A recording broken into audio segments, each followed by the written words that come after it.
नमस्कार, मी पंजाब डक. आज आहे 3 ऑगस्ट 2026. आजपासून शेतकऱ्यासाठी एक अंदाज देणार आहे. राज्यामध्ये आणखीन 3 ऑगस्ट, 4 आणि 5 ऑगस्ट आणि 6 ऑगस्टच्या दरम्यान आणखीन 4 दिवस काही भागात आणि काही जिल्ह्यात तुरळक भागातच पाऊस पडणार आहे म्हणून हा अंदाज लक्षात यायचा. नेमका कुठं पडणार आहे तुम्हाला एक सांगू इच्छितो. सोलापूर जिल्ह्यात पंढरपूर, सांगोला, आटपाडी, त्या म्हणजे सोलापूर जिल्ह्यात बऱ्याच ठिकाणी वेगवेगळ्या भागात विखुरलेल्या स्वरूपाचा पण पडणार आहे. 6 तारखेपर्यंत आणखीन पाऊस आहे. त्याच्यानंतर धाराशिव जिल्ह्यात देखील विखुरलेल्या स्वरूपाचा पडणार आहे. भाग बदलत पडणार आहे. सर्वदूर काय पडणार नाही. अर्ध्या घंट्याचा 20 मिनिटाचा पाऊस असणार आहे म्हणून अंदाज लक्षात यायचा. लातूर जिल्हा, त्याच्यानंतर बीड जिल्हा, त्याच्यानंतर अहिल्यानगर, त्याच्यानंतर जालना जिल्हा, संभाजीनगर, परभणी जिल्हा, बुलढाणा जिल्हा, अकोला जिल्हा, अमरावती जिल्हा, हिंगोली जिल्हा, नांदेड जिल्हा, लातूर, परभणी, त्याच्यानंतर यवतमाळ, त्याच्यानंतर इकडं पुसद, हे असा पट्टा करीत अमरावती, नागपूर, वर्धा, भंडारा, गोंदिया, चंद्रपूर ह्या पट्ट्यामध्ये काय होणार आणखीन 6 तारखेपर्यंत असाच म्हणजे दुपारपर्यंत ऊन पडेल आणि सरी येतील. अर्ध्या तासाचा 20 मिनिटाचा पाऊस पडणार आहे म्हणून हे अंदाज लक्षात यायचा.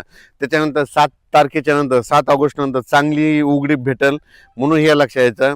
मग 7 ऑगस्टच्या नंतर मग काय होणार आहे, परत काय होईल, एक कमी दाबाचा पट्टा असल्यामुळं ते मध्य प्रदेशकडे जात असल्यामुळं ते नागपूरकडून मग जवळपास 15-16 दरम्यान मग काय होईल, पूर्व विदर्भाकडे पुन्हा पाऊस येणार आहे म्हणून हा अंदाज लक्षात यायचा. मग पूर्व विदर्भामध्ये नागपूर, वर्धा, भंडारा, गोंदिया, चंद्रपूर, यवतमाळ, वाशिम, हिंगोली, अमरावती, अकोला, बुलढाणा आणि इकडं नांदेड, परभणी असं जालना पट्ट्यापर्यंत ते पाऊस येऊ शकतो म्हणजे 15 ऑगस्टच्या नंतरचा म्हणून हा अंदाज सर्व शेतकऱ्यांनी लक्षात घ्यायचा.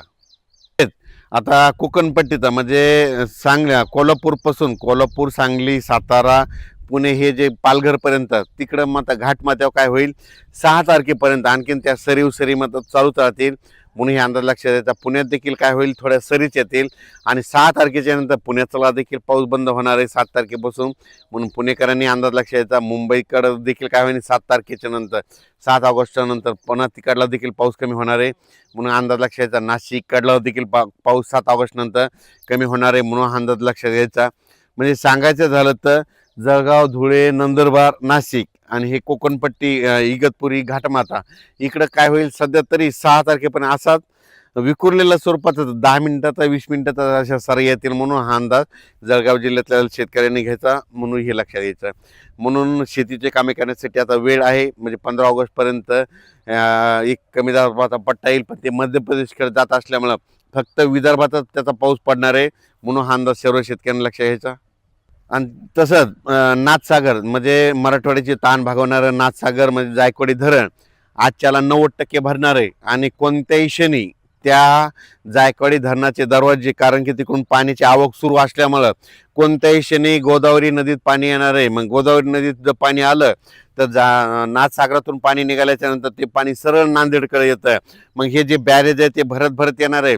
शेतकऱ्याला माझी विनंती, आणखीन आज उद्या ह्या 2-3 दिवसामध्ये तुमच्या कोणाच्या मोटर असेल, पाईपलाईन असेल तर तुम्ही काढून घ्या, कारण की जायकवाडी आपल्या गोदावरी नदीला कोणत्याही क्षणी ते पाणी सोडू शकता. आपले जनावर असेल, आपलं शेता म्हणजे त्या गोदावरी नदी काठनं गाई गोटे आहेत त्यांनी काय करायचं, आपण आपल्या पाळीव प्राण्याची काळजी घ्या. 2-4 दिवस आता नदीमध्ये तुमचे जनावरे बांधू नका, चरायला सोडू नका, कारण की कोणत्याही क्षणी आजच्याला 90% होणार आहे. 90% झाल्याच्यानंतर उद्या 93-94% होईल आणि 100% भरण्याचा मार्गावर 100% होणारच आहे. 100% व्हायच्या अगोदरच त्यांना सोडण्याची तयारी ठेवावी लागते म्हणून त्यांनी देखील आदेश दिले. आणि माझी देखील विनंती आहे की नांदेडपर्यंत जिथपर्यंत गोदावरी नदी आहे तिथपर्यंत त्या शेतकऱ्यांनी अंदाज लक्षात घ्यायचा. तर मी माझ्या शेतामध्ये ना आजच्यानं ही आपलं सोयाबीनचं पीक यावर्षीचं आलेलं आहे 2026चं आणि कम्प्लीट आता 1 महिना 3 म्हणजे 33 दिवस पूर्ण झालेले आहेत. आता नेमकंच कुठंतरी फुलं लागत आहेत म्हणून फवारणी देखील सुरू आहे. शेतकऱ्याला विनंती, उघड भेटेल तसं तुम्ही तुमच्या फवारण्या करू शकता. होईल तिथपर्यंत फवारणी करताना सकाळच्या वेळेला जायचं, कारण की दुपारनंतर 2-2:30च्या नंतर पाऊस येणार आहे म्हणून जितकं लवकर जातं तितकं चांगलं. धन्यवाद. आणि जायकवाडी धरणातल्या शेतकऱ्याला सांगू इच्छितो, गोदावरी नदीच्या तुमच्या मोटर पाईप लाईन असेल तर आज उद्या परवा काढून घ्या, कारण की पाणी 100% सुटणार आहे आणि तुमच्या नाही काढ्या तर मोटरी वाहून जातील. धन्यवाद.